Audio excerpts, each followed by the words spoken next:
sino que para desarrollar la competitividad hay que trabajar en equipo. Y de hecho, pues 3 proyectos que tenemos en Unirred, uno de logística, otro de turismo y otro que estamos construyendo logística, turismo y el otro y salud. Esos 3 proyectos se han venido construyendo de manera mancomunada entre las universidades y yo creo que el éxito va a estar ahí, en aprender a trabajar en equipo y en la posibilidad real de que esos proyectos tengan mucho más calidad. Pero cuando uno aprovecha esas condiciones para hacer procesos de cooperación con universidades extranjeras, la situación también cambia muy favorablemente. De hecho, yo creo que ya las universidades estamos acostumbrándonos a que la relación de los procesos de internacionalización no sean simplemente para intercambios, sino también para construir modelos curriculares conjuntos, dobles titulaciones, etcétera, que se están acostumbrando mucho, pero también a hacer investigación conjunta con otras universidades del mundo. Y es indudable que ahí hay una gran potencialidad para poder producir artículos de mejor nivel científico que lo que teníamos anteriormente. Bien.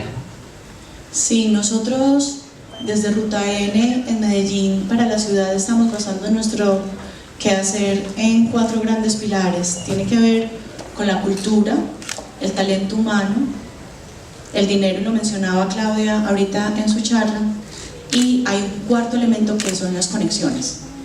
Y ahí es entonces donde una iniciativa como Unirred realmente tiene sentido. Y yo quisiera enfatizar 2 cosas. Uno, trabajar en red es distinto a simplemente estar articulados o decir que estamos conectados, y tiene que ver con la dinamización real y el intercambio real que debe darse de forma bilateral entre los diferentes participantes que existen en la red. Y el segundo elemento tiene que ver con la internacionalización que estabas hablando, Alejandro, y es que internacionalizarse no solo es ir afuera, también es lograr capturar el interés de afuera y el trabajo de afuera para la ciudad. Eso es lo que hemos estado haciendo dentro de Ruta N, y es muy satisfactorio para nosotros ver, por ejemplo, cómo estamos trabajando en temas de tecnología aeroespacial en un nicho específico que es el New Space, cuando eso ha sido ligas mayores. Pues nunca un país como Colombia y una ciudad como Medellín podría decir que tendría algún tipo de sentido trabajar en aeroespacial. Estamos haciéndolo y vuelve y juega. Esto es posible gracias a la articulación con redes internacionales en las cuales la academia obviamente juega un papel importante, pero hay una apertura también hacia las empresas y aquellas empresas que están de punta. También ahorita Claudia tocaba algo importante, y es creer en lo que hacemos, y creo que eso es importante. Es decir, nosotros tenemos en Colombia, no en todo, pero sí en ciertos nichos que cada ciudad o cada región va definiendo cuáles son estratégicos, y allí hay oportunidades. Lo importante es tocar las puertas, y uno se sorprende cuando uno va y toca, por ejemplo, como nosotros desde Ruta N, la Universidad de Wisconsin, por ejemplo, y estamos trabajando en investigación y desarrollo y emprendimiento con esta universidad en el desarrollo de medicamentos para medicina tropical, de enfermedades tropicales. Se hace y se materializan las redes. Entonces, yo diría que las iniciativas como Unirred o cualquier otra iniciativa que busque una conexión real de los actores con miras en un esquema gano-gana de competencia y no simplemente de rivalidad, tiene todo el sentido. Andrés, desde tu perspectiva empresarial. Bueno, nosotros, primero que todo, una felicitación para Unirred, un abrazo para los queridos rectores de las instituciones que conforman la red con la que trabajamos muy de cerca, y una felicitación también para Viviana en esta celebración. Nosotros hemos utilizado el trabajo colaborativo con entes internacionales con mucho éxito. Tenemos grandes casos de éxito con diferentes instituciones. Tenemos casos de codesarrollo, hemos desarrollado catalizadores con instituciones internacionales que mejoran el rendimiento de nuestras refinerías. Hemos desarrollado temas de recobro mejorado, tenemos un laboratorio muy avanzado de combustión in situ, que es una técnica avanzada de recobro, y es uno de los laboratorios hoy por hoy más modernos del mundo, gracias a la colaboración que hemos tenido con instituciones como la Universidad de Calgary, la Universidad de Alberta, investigadores que están ubicados en Canadá y en California, con Stanford University. Tenemos un convenio de largo aliento de desarrollo de modelos analíticos, y es muy importante la colaboración que nuestro grupo de geólogos ha tenido con diversas universidades en el mundo, que los ha llevado a tener publicaciones de primera línea, que han tenido una edición especial de la Asociación Americana de Geólogos del Petróleo dedicada a publicaciones de investigadores del Instituto Colombiano del Petróleo sobre el piedemonte llanero colombiano y cinturones plegados en el mundo. Y una de las que más me gusta, una colaboración con la Universidad de la Florida en temas de petroleómica, que es la técnica que más me apasiona porque le veo un gran potencial, porque va a ser para la industria del petróleo el análogo de lo que hizo el genoma humano para la medicina. Y a través de todas esas colaboraciones pues hemos mejorado no solamente nuestro nivel científico, y hace un momento Claudia decía plata llama plata. Yo diría que trabajo colaborativo llama trabajo colaborativo, y hoy el mundo se vuelca a mirar nuestra región y el Instituto Colombiano del Petróleo para buscar colaboraciones con nosotros de diversas naciones. Yo pienso que esfuerzos como los que está tratando de promover el embajador de Colombia en Alemania, Juan Mail, de acercarnos con instituciones alemanas, son muy valiosos, son iniciativas que tenemos que aprovechar como país y como región, pero también la colaboración, la unión con instituciones regionales y nacionales, para que en red busquemos colaboración con otros pares en temas comunes. Es muy importante. Con la UIS estamos aplicando a una red internacional iberoamericana de incubadoras, y estoy muy seguro de que vamos a hacer una de las propuestas seleccionadas, y por supuesto tenemos que tratar de fomentar todo ese tipo de colaboración para buscar pares internacionales en temas que no sean comunes. ¿Y cuáles son esos temas comunes? Pues hombre, yo soy un convencido de que la competitividad regional se construye alrededor de las industrias estratégicas regionales. Entonces, si nosotros hacemos una planificación de nuestra competitividad, nuestros esfuerzos en ciencia, tecnología e innovación alrededor de esas industrias estratégicas regionales, que en el caso nuestro pues son la industria del petróleo, la agroindustria y biotecnología, el sector salud, el sector turismo, entre otros, pues vamos alrededor de esa planeación a poder encontrar y diseñar colaboraciones que más fácilmente nos van a permitir asociarnos con otras regiones del mundo que tengan intereses similares o complementarios. Henry. Muchas gracias por la invitación y unas felicitaciones a la red. Pues retomando un poco lo que ya han dicho los otros panelistas, desde mi punto de vista, parte de lo que se debe hacer también es continuar con el fomento de la producción. Nosotros desde el observatorio que nos dedicamos a producir indicadores de ciencia y tecnología, lo que vemos es que aunque sí hay una tendencia creciente a publicar más documentos, a trabajar más en coautoría, aún hace falta que sea más visible toda la producción del país, y no solamente digamos en términos de artículos, sino también por ejemplo en el tema de patentes. Y es que si uno mira las estadísticas, en Colombia más o menos por año estamos solicitando alrededor de 250 patentes, y las concesiones son un poco más de la mitad, y de alguna forma lo que se puede evidenciar es como una falta de conocimiento o un desconocimiento de la importancia que tiene, por ejemplo, cubrir ese conocimiento, protegerlo y después explotarlo.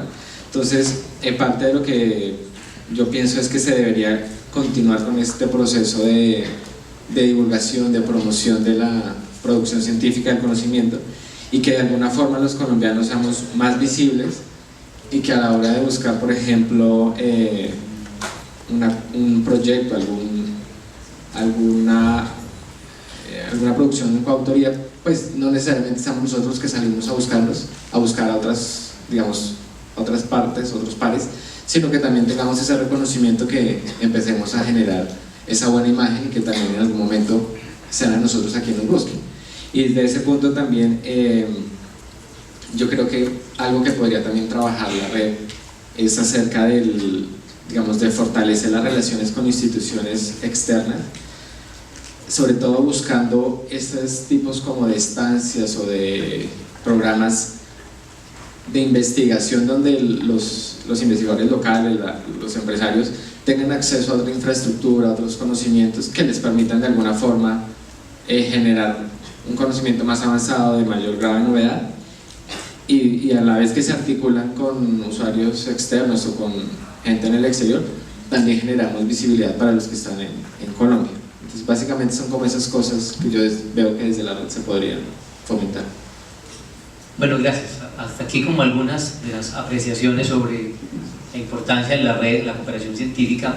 Quisiera cambiar un poco ya como el foco, salirnos un poco más de la ciencia y movernos un poco más a la innovación, a la relación de la universidad y de la empresa en este trabajo en red.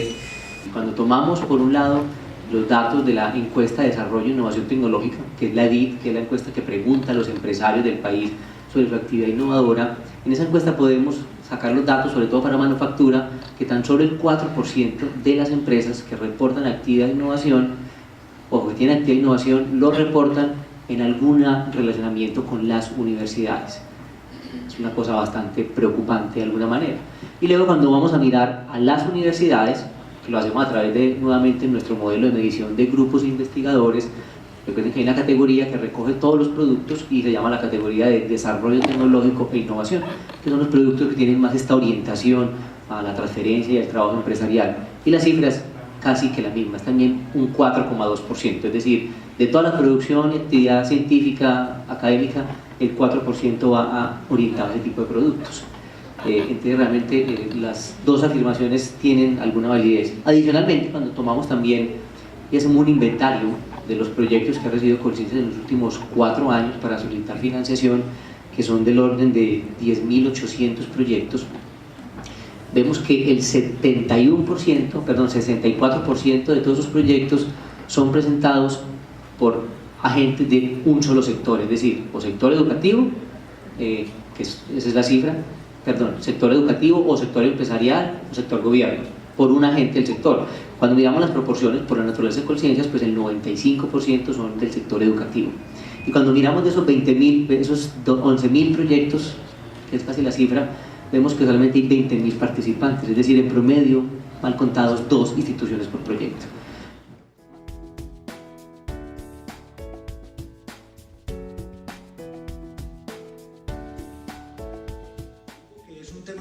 Porque es un tema de aprendizaje entre el sector empresarial y el sector académico, y en ese aprendizaje uno de los elementos fundamentales es la confianza que se tengan el uno en el otro. Si la empresa es capaz de confiar en las potencialidades de la universidad también tiene que confiar en las potencialidades de la empresa, que son diferentes a las de la universidad.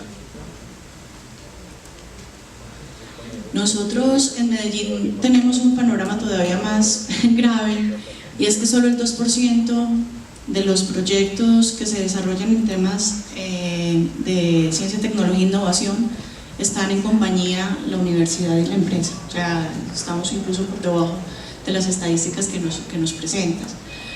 ¿Qué estrategia pusimos nosotros en marcha? Algo que ustedes aquí también están empezando a poner en marcha como ciudad, que es el Gran Pacto por la Innovación. Como lo comentaba Alejandro, normalmente en otros países donde la innovación digamos, juega un papel clave. La inversión viene desde el sector privado, el 70% lo hace el sector privado, el 30% lo hace el sector público. Infortunadamente, en Medellín, como ciudad-región, y me atrevería a decir que en el país, ese porcentaje es a la inversa. O sea, se espera que el mayor esfuerzo lo haga el Estado y la empresa y el sector privado, que en realidad debería ser el que más apuesta le haga, está haciendo solo el 30%.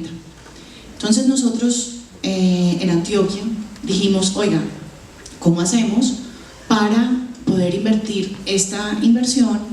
Y pusimos en marcha hace un poco más de un año una estrategia que denominamos el Gran Pacto por la Innovación. ¿Qué fue o qué es? Más bien, no es otra cosa que una suma de voluntades en la que dijimos abiertamente, a ver, señores Ciudad y señores Antioquia, necesitamos que cada uno de ustedes le cree y le apueste a la innovación y que destine cierto porcentaje, al que ustedes quieran, en términos de sus excedentes o de su presupuesto a innovar. Y tenemos 1.800 organizaciones que ya han firmado el pacto. Con esto esperamos que esa inversión en actividades de ciencia y tecnología, innovación representadas como parte del Producto Interno Bruto, suba, porque también eso es delicado. O sea, nosotros en Medellín esperamos tener este año una inversión cercana al 1%, lo estamos cumpliendo. Incluso comentaba el director de desarrollo de prospectiva y planeación de Ruta N que podía adelantar que vamos a superar, queríamos tener el 1 al 2015, el 1.3 al 2016, el 2% al 2018 y el 2.7 al 2021. ¿Por qué estos porcentajes? Porque pues, como ciudad, a través del observatorio de ciencia y tecnología que tenemos, etcétera, hemos hecho como un análisis de ciudades-región, porque aquí la competencia ya no es entre países incluso, sino que son ciudades-región, y hemos visto que las ciudades-región que tienen unas inversiones, digamos, de este tipo, pues tienen un incremento importante en el Producto Interno Bruto. Entonces, esa es la estrategia que nosotros estamos trabajando, es, como lo dice el doctor Jaime, es una confianza de los unos a los otros en el país, en la ciudad, en la importancia de la innovación. Y como estrategia en términos de política pública, lo que yo podría recomendar tal vez es trabajar en el desarrollo del capital social, y tiene que ver con las conexiones. Cuando uno empieza es como un efecto multiplicador y de réplica. Si una persona tiene excelentes contactos y tiene una propia red o está articulado a una red, cada uno de los contactos efectivos que esta persona genera en el exterior, inmediatamente, si es una red realmente conectada, se transfiere a los demás, e igualmente de aquí para allá. Entonces yo diría que la generación de capital social es muy importante, es una de las estrategias que se puede adoptar en términos de política pública. Bueno, yo soy un convencido de que la mejor forma de lograr esa articulación es colocar a los ingenieros y trabajadores de las empresas a hacer investigación y desarrollo tecnológico conjunto con los científicos e investigadores de las universidades. Nosotros tenemos una trayectoria muy larga de trabajo conjunto con muchas universidades del país, pero también nos estamos transformando en ese sentido para potenciar esa colaboración en un esquema que hemos denominado codesarrollo con investigación bajo el mismo techo, que consiste en que en lugar de hacer lo que hacíamos antes de entregarle un dinero a una universidad y entregarle un problema para que fuera y lo resolviera y regresara al año o dos con una respuesta, ahora le estamos entregando dinero, pero para que contrate investigadores profesionales que se vengan a trabajar con nosotros en el instituto bajo el mismo techo, y una fracción de ese tiempo, 5, 10, 15% del tiempo de esas personas va a dedicarse a que vayan a la universidad y fortalezcan los grupos de investigación de esa universidad con la que nos aliamos. El piloto, la primera experiencia, nos costó bastante sudor, casi sangre, en ese proceso del que hablaba Jaime de construcción de confianza, que nos llevó más o menos unos 10 meses para poder echar a andar esa alianza, pero hoy tengo trabajando en el instituto 126 personas de la Universidad Industrial de Santander. Mañana van a ser 140 porque ingresan 14 más y en enero van a ser 169. Y es un modelo que ha despertado mucho interés, entonces hemos empezado a acercarnos a otras universidades de la región. Tenemos conversaciones avanzadas con la UNAP, con UDES, tenemos unos acuerdos alrededor de temas ambientales, estamos hablando con la Universidad de Santo Tomás y estamos proyectándonos a otras regiones, a otros departamentos. La segunda alianza de este tipo que vamos a establecer seguramente va a ser la que vamos a firmar con Unillanos.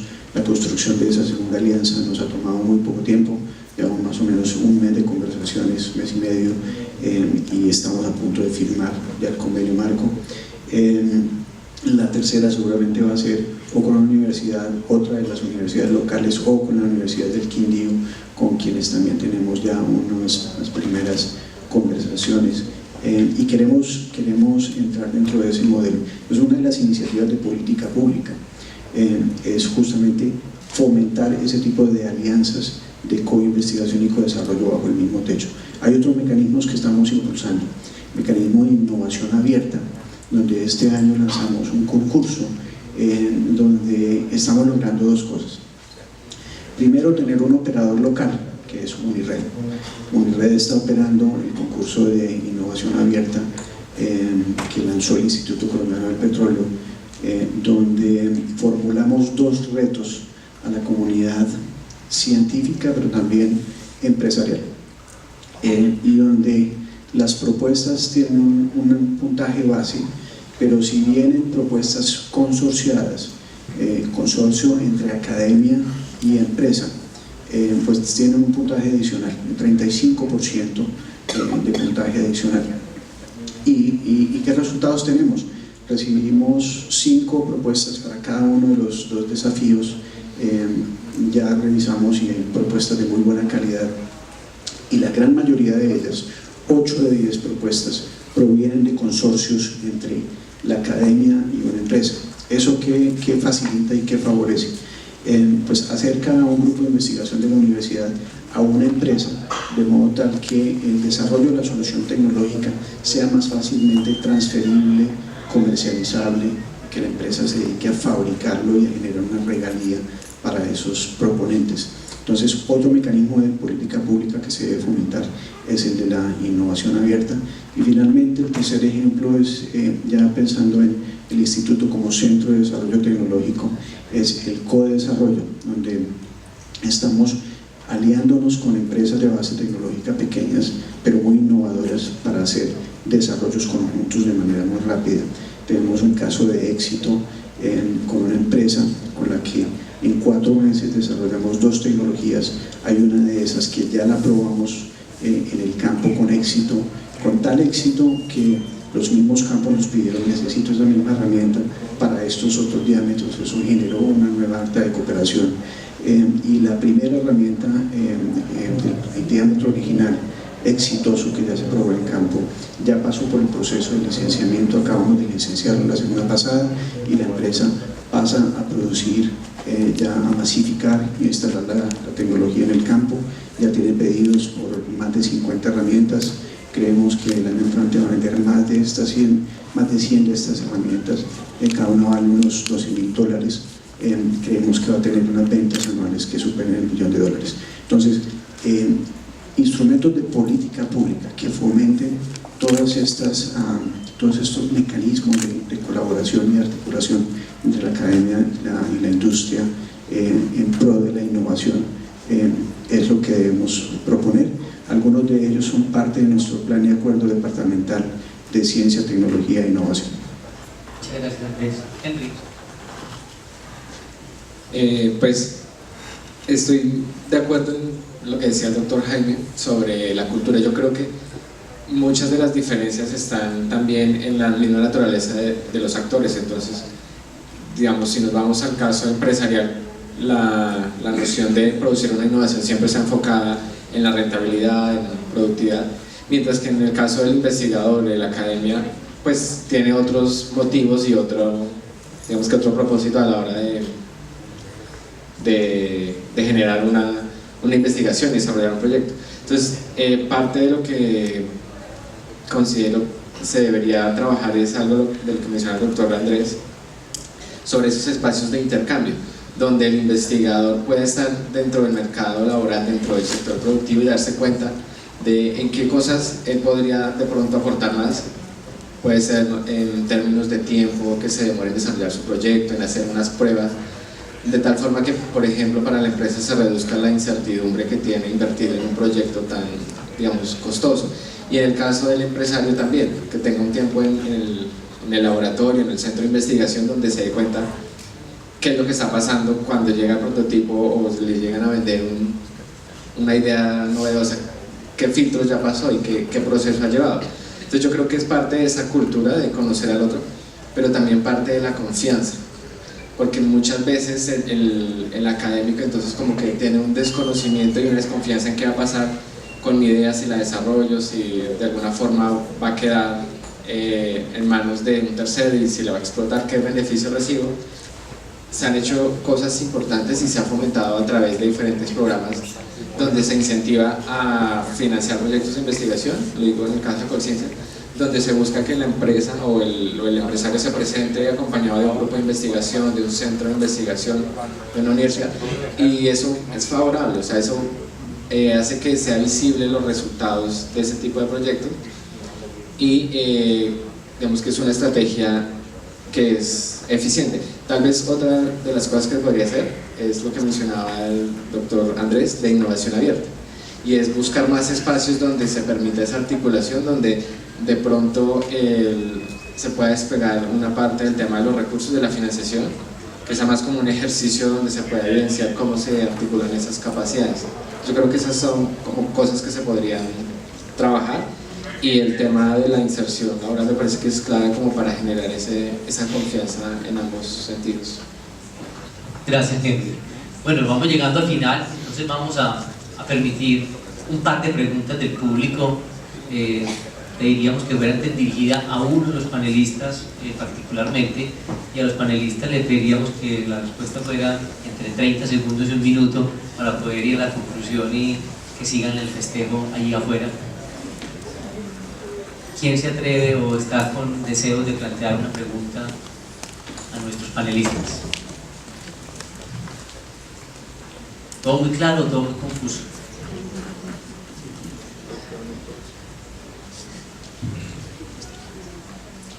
Bueno, si no hay preguntas, entonces vamos a permitirnos hacer unas... por aquí hay un par de preguntas, veo yo. Sí, una lista, está bien.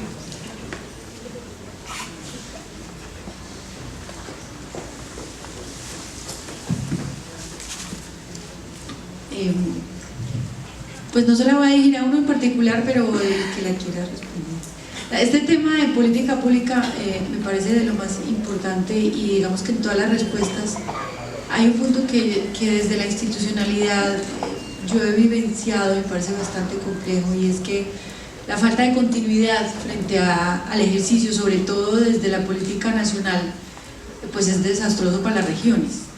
Entonces, en ese sentido, ahí preguntaría particularmente cuál pudiera ser la propuesta para digamos que tratar de que se genere realmente una sostenibilidad frente a la política en innovación o en el sistema regional de innovación, pero para que para las regiones no sea confuso, ¿cierto? Desde el cambio de nombre, digamos, pongo un ejemplo, en Impulsa arranca, que verá con Impulsa, pero solo es un ejemplo.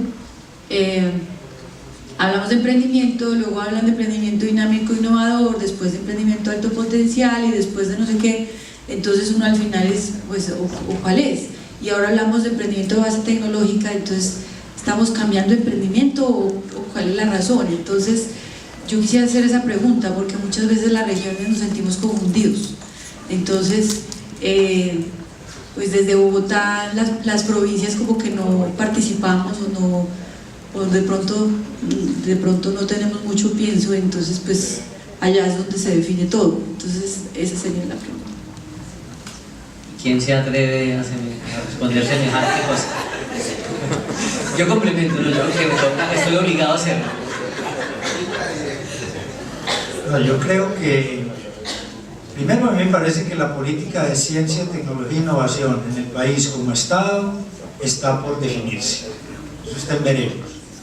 Porque esa propuesta de llegar al 1% siquiera del Producto Interno Bruto, que la dijo la misión de los sabios hace más de 20 años, y que no se ha podido ni a través de la ley, ni a través de funcionarios que hemos estado allá, pues a mí me parece que está dando el ejemplo Antioquia y UNI, que están diciendo, bueno, entonces si allá arriba no son capaces de poner el 1% del Producto Interno Bruto para ciencia, tecnología e innovación, hagámoslo nosotros, demos el ejemplo desde las regiones. Y yo creo que ese es un camino porque es un ejemplo, por un lado, y porque además puede que de esa manera se vincule mucho más el sector empresarial a ese desarrollo y se facilite mucho más la interacción entre el sector empresarial y el sector de las universidades. A mí me parece también que es necesario que estas directrices que se han dicho de crear como unos elementos que faciliten la responsabilidad de lo público en los temas de investigación y desarrollo tienen que hacerse como con cierto direccionamiento, porque por ejemplo, hacer convocatorias pero cada vez distintas sin poner como unas reglas de juego claras no me parece conveniente. Lo que decía el doctor Andrés es claro, vamos a establecer una convocatoria, pero tiene que participar la universidad con el sector productivo. Si no es en la alianza, pues no concursa la persona, porque esas propuestas individuales que nos mencionaba el doctor Olaya, de que unas veces las presenta en la universidad, otras veces el sector empresarial, otras veces el Estado, donde no hay la alianza real, pues no funcionan para el desarrollo de la productividad del país. Entonces a mí me parece que eso también hay que hacerlo. Lo otro es que la política nacional de ciencia, tecnología e innovación es una. Entonces tratar de dividirlas en que hay un sistema nacional de innovación y un sistema nacional de ciencia y tecnología, es que la innovación es parte de la investigación y es una parte final de la investigación. Entonces yo creo que deberíamos hacer un esfuerzo por unificar esa política. Lo mismo es el tema del emprendimiento.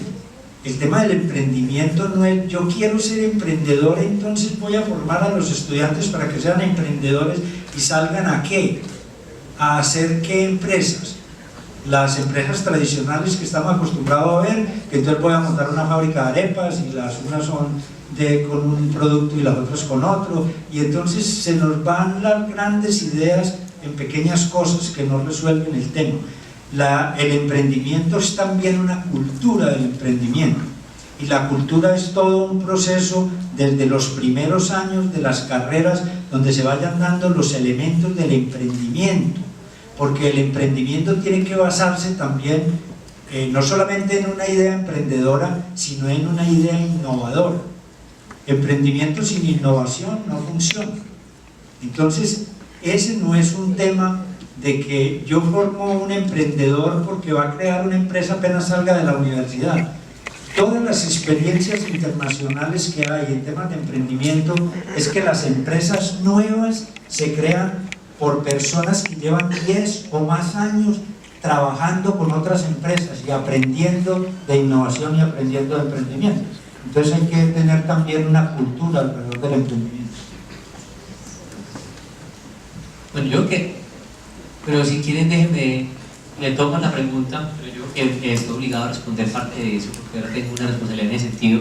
Yo que hay también un tema histórico en el país, o sea, pues todos sabemos muy bien la historia un poco de Colciencias, y que es apenas hasta el año 2009 que la actividad con la reforma en la ley 286 se le da esa responsabilidad de ser el ente rector de la política. Digamos que hasta entonces su naturaleza y su ADN ha estado orientado a lo que es una agencia clásica de financiación de ciencia.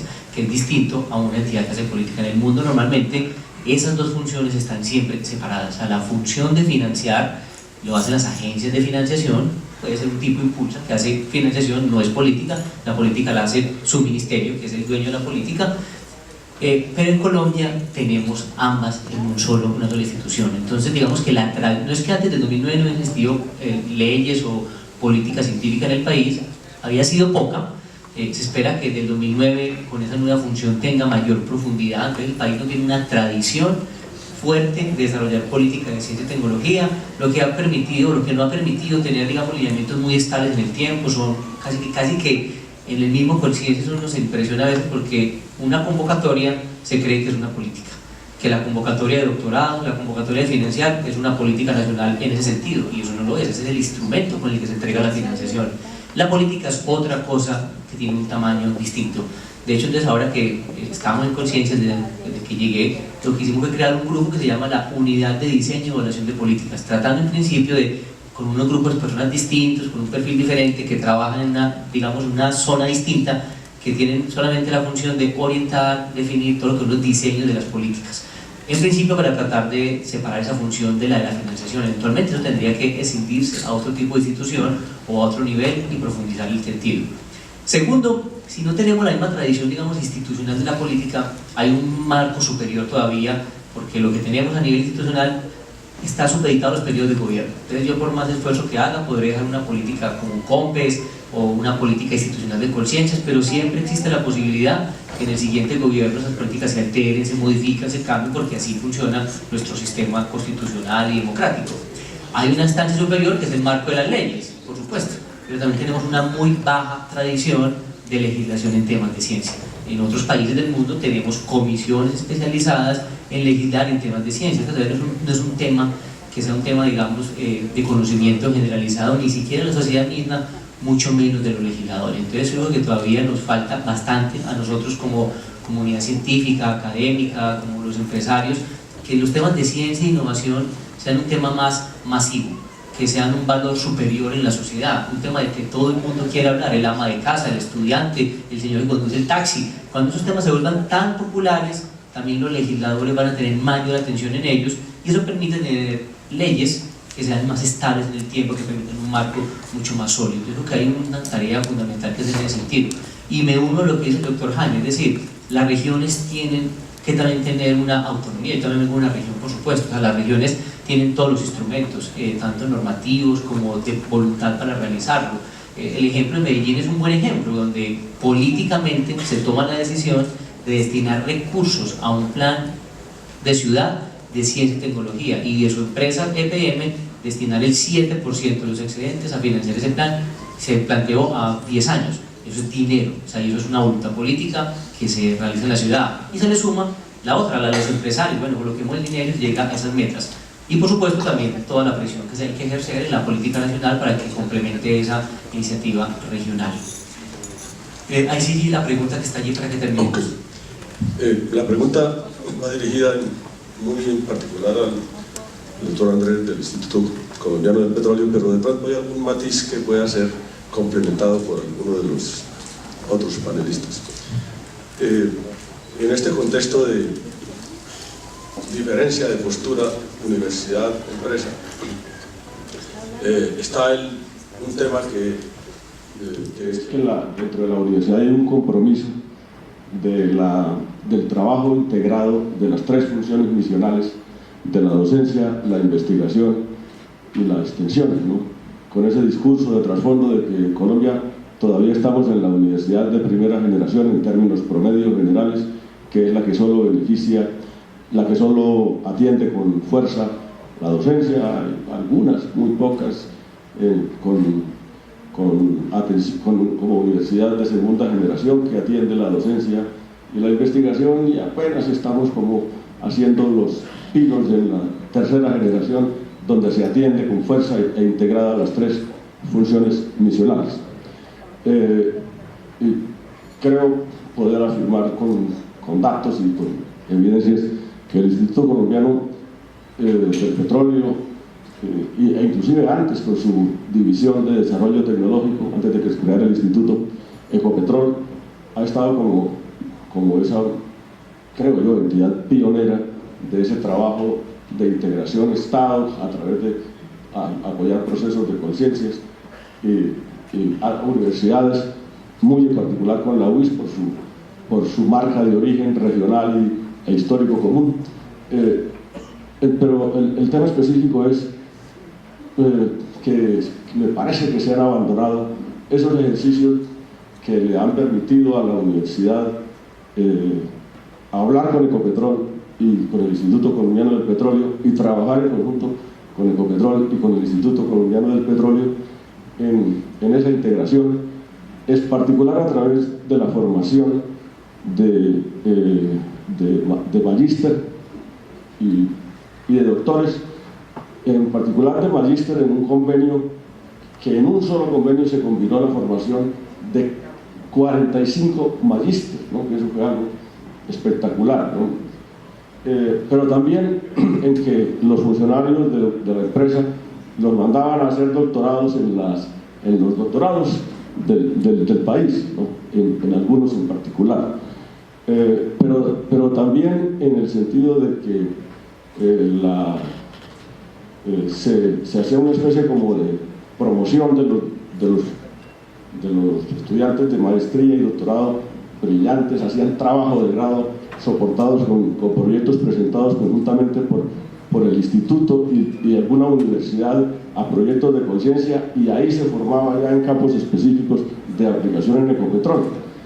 Luego se creó la universidad corporativa y hubo, me parece que un cambio de paradigma, donde digamos que la diferencia fundamental fue, ya a nosotros nos interesa un contenido que puede ofrecer la universidad, que es para formar una competencia específica que necesita Ecopetrol y el instituto, porque es que tenemos un relevo, tenemos como un base de la gente de tantos años de experiencia, tenemos mucha, pero en los altos niveles hay un base de formación y necesitamos solo competencias específicas, y el asunto del título, que es como el elemento integrador de docencia, investigación y extensión, se perdió importancia relativa, digamos así.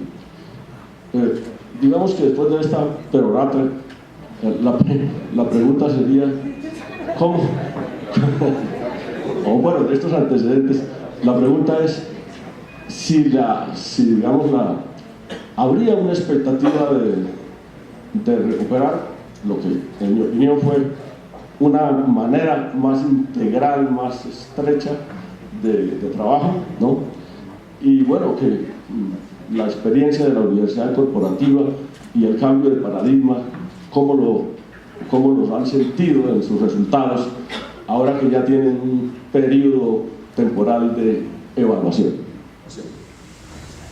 Bueno, son como bastantes en una sola, pero